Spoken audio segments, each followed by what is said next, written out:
during the leadership campaign.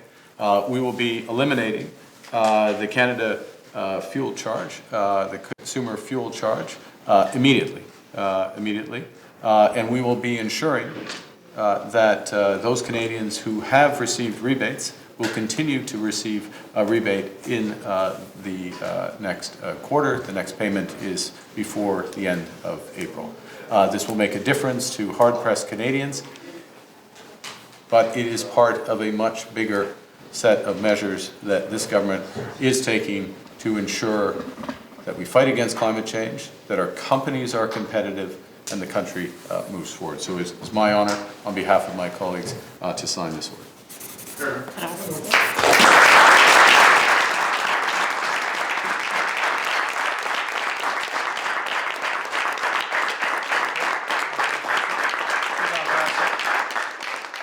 So there you have it. This happened moments ago. Marina von Stackelberg joins us now live in Ottawa. So Marina, let's kind of peel back a little bit and talk about, we know that this was promised, but it happened today, and tell us more about it.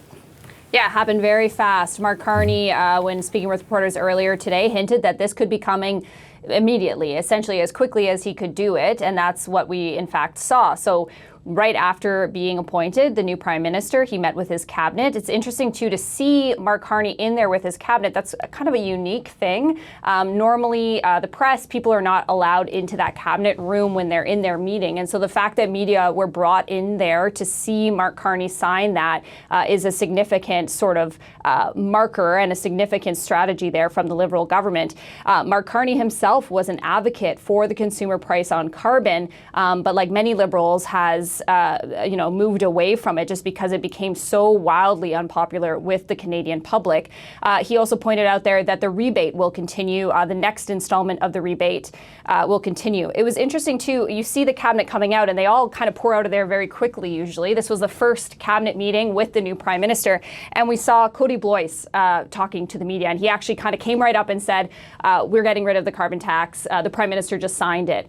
It's significant to hear from him. He's actually one of those 3 new cabinet ministers appointed today. He is a MP from Nova Scotia, a rural MP, and he was unique in the fact that as the carbon tax became such a flashpoint across Canada, but of course here in Ottawa, he went against the rest of many of the Liberals in really speaking out against the carbon tax, saying that it was really hurting, especially rural people in Atlantic Canada, farmers. He actually supported a Conservative private members bill to put carve-outs for farmers to help them not have to pay the carbon tax on things like heating their barns.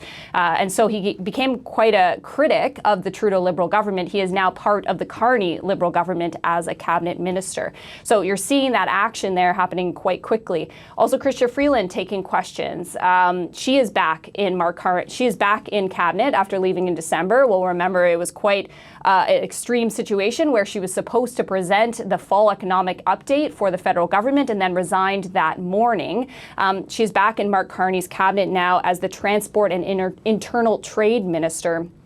So talking there about the carbon tax and weighing in on the fact that she said that this was a matter of the Liberals listening to the concerns of Canadians and moving on this issue, saying that this was clear and decisive action. Now, we've heard from the official opposition, the Conservatives, saying they feel like this Carney cabinet is the Trudeau cabinet because they are right in saying that most of the members of this new cabinet are former members of Justin Trudeau's cabinet, apart from a few new additions.